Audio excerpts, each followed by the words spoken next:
How can superintendents and project managers work together? This is a power pairing in construction that I'm going to talk about right now, and it has to be done well. So this is a crucial video for everything that you do on site. So have you ever had trouble between the PM and the super? Has there ever been drama or even just some distance? If that's ever happened to you, you know how hard it is. It's like raising a bunch of kids when mom and dad are not getting along. It's virtually impossible. So I'm going to help you get rid of the awkwardness with 10 key steps in this video that I think you're going to love.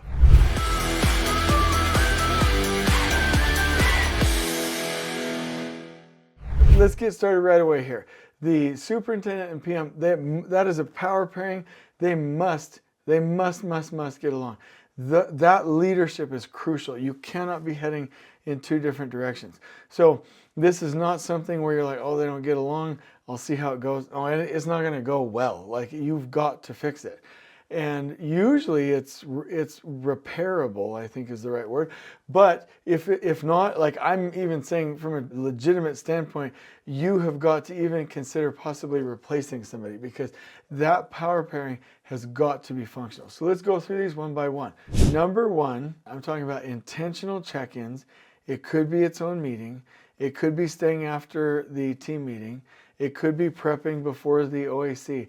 So this probably sounds like a simple concept here, but it's actually not. I'm not talking about just in team meetings or just in the office or just when you visit each other. That's really not enough, and you actually may not be talking to the real person. In some instances, I've literally asked the PM and the super to go to lunch together twice a week or once a week and not to take any business with them, just get to know each other. Because what you have is you have two people, and they have their real selves, and then they have their egos. And you've heard me in the past explain this. What I mean by that is the human brain and our cells are becoming so advanced that it tries to pretend to be us. It's like, you know, we're being taken over by robots or AI or something. Like, it's this other thing. Meaning you are not your brain, you are not your cells, you are this eternal I am, this intelligence, right? And so what happens is when people feel triggered, their brain and their body goes into a fight or flight mode, a self-protective mode, and your ego takes over, and you've got two people fighting, and they're really not present, and now they're starting to worry about the past and the future, and drama ensues. So you've got to get rid of that and get people into natural situations where they can really communicate person to person without their egos involved. Number two, define roles and responsibilities clearly. This is huge. I remember one time being called in to help a team, and the PM was like, this super isn't doing this, isn't doing this, isn't doing this. And just by happenstance, this was not genius on my part. I was like, okay, let's gather the team and let's put up some stickies. What do you all expect from each of these roles? And when we got to the superintendent, role, the stickies or the feedback that was being given really surprised the superintendent. He was like, oh, I didn't know you expected that. Oh, wow, okay, I can start doing that. So this superintendent was not performing but didn't have clear expectations. And so once they had clear roles and responsibilities on each side, then they could hold each other accountable. But it actually didn't even lead to holding each other accountable. The superintendent started to do his job because he had clear expectations. So always set clear expectations for roles and responsibilities. Number three, have mutual respect and trust. I have mentioned over and over ad nauseum the books The Go-Giver and The Leader Without a Title. But the reason that I keep mentioning these is because giving is the only true way to win somebody over. There's this interesting game called Silent Squares. It's a beautiful game. I won't get into it too much. You can order it through LCI, the Lean Construction Institute.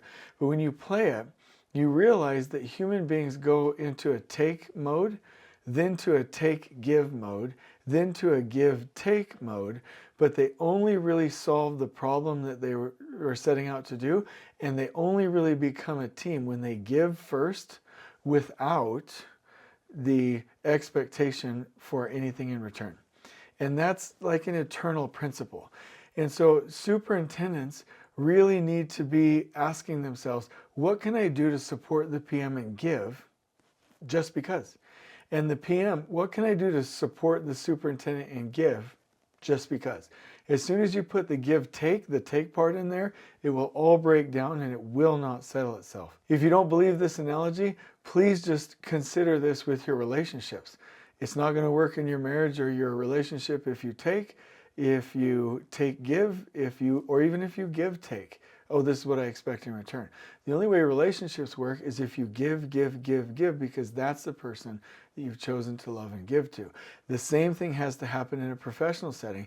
This superintendent or this PM is the position that I've chosen to love in a professional manner and give to, and that's when that relationship will start to build trust.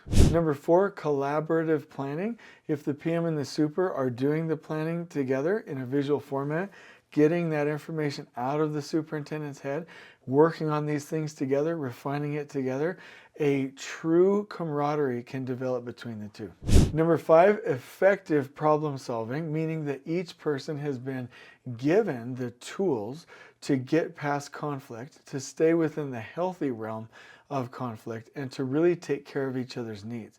Meaning that they probably have had to fill out what I call a player card and do personality assessments for this, but each person knows how the other person deals best with feedback and with healthy conflict, and they have pathways for communication is what I call it, so that they have a way to resolve conflict where both of them do not get triggered.